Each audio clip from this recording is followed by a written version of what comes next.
16ാം ധനകാര്യ കമ്മീഷന്റെ കേരളത്തിലെ പര്യടനം തുടരുന്നു. കമ്മീഷൻ ചെയർമാനും അംഗങ്ങളും അടങ്ങുന്ന സംഘം കോട്ടയം തിരുവാർപ്പ് പഞ്ചായത്തിൽ സന്ദർശനം നടത്തി.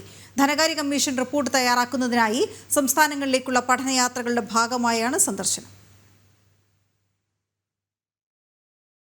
രാവിലെ കോട്ടയം തിരുവാർപ്പ് പഞ്ചായത്ത് ഓഫീസ് സന്ദർശനത്തോടെയാണ് 16ാം ധനകാര്യ കമ്മീഷന്റെ പര്യടനം ആരംഭിച്ചത്. നീതി ആയോഗ് മുൻ വൈസ് ചെയർമാനുമായിരുന്ന 16ാം ധനകാര്യ കമ്മീഷൻ ചെയർമാൻ ഡോക്ടർ അരവിന്ദ് പനഗാരിയയുടെ നേതൃത്വത്തിലുള്ള കേന്ദ്ര സംഘമാണ് 3 ദിവസം കേരളത്തിൽ പര്യടനം നടത്തുന്നത്. 16ാം ധനകാര്യ കമ്മീഷൻ റിപ്പോർട്ട് തയ്യാറാക്കുന്നതിനായി സംസ്ഥാനങ്ങളിലേക്കുള്ള പഠനയാത്രകളുടെ ഭാഗമായാണ് കേരള സന്ദർശനം. തിരുവാർപ്പ് പഞ്ചായത്ത് ഓഫീസിലെത്തിയ സംഘത്തെ പഞ്ചായത്ത് അധികൃതർ സ്വീകരിച്ചു. കോൺഫറൻസ് ഹാളിൽ നടന്ന യോഗത്തിൽ വിവിധ കേന്ദ്രാവിഷ്കൃത പദ്ധതികൾ വിലയിരുത്തി. പിന്നീട് പഞ്ചായത്തിലെ ഖരമാലിന്യ സംസ്കരണ കേന്ദ്രവും സംഘം സന്ദർശിച്ചു.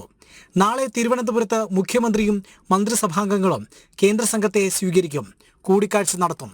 സംസ്ഥാന ധനകാര്യ commission chairman doctor KN Harilal, ഗ്രാമ, ബ്ലോക്ക്, ജില്ലാ പഞ്ചായത്ത് അസോസിയേഷനുകൾ, chamber of municipal chairman, mayors council പ്രതിനിധികൾ, വ്യാപാരി വ്യവസായ പ്രതിനിധികൾ, രാഷ്ട്രീയ പാർട്ടികളുടെ പ്രതിനിധികൾ തുടങ്ങിയവരുമായും ചർച്ചകൾ നടത്തും.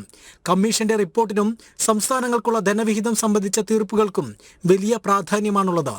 5 വർഷ കാലയളവിൽ സംസ്ഥാനങ്ങൾക്ക് കേന്ദ്ര സർക്കാരിൽ നിന്ന് ലഭിക്കേണ്ട ഭരണഘടനാപരമായ സാമ്പത്തിക പിന്തുണ സംബന്ധിച്ച തീർപ്പുകൾ നിശ്ചയിക്കുകയാണ് ധനകാര്യ കമ്മീഷന്റെ ചുമതല. 2026 ഏപ്രിൽ 1 മുതലാണ് കമ്മീഷന്റെ ശുപാർശ പ്രകാരമുള്ള ധനവിഹിതങ്ങൾ കേരളത്തിലും ലഭ്യമായി തുടങ്ങുക. ജനം, കോട്ടയം.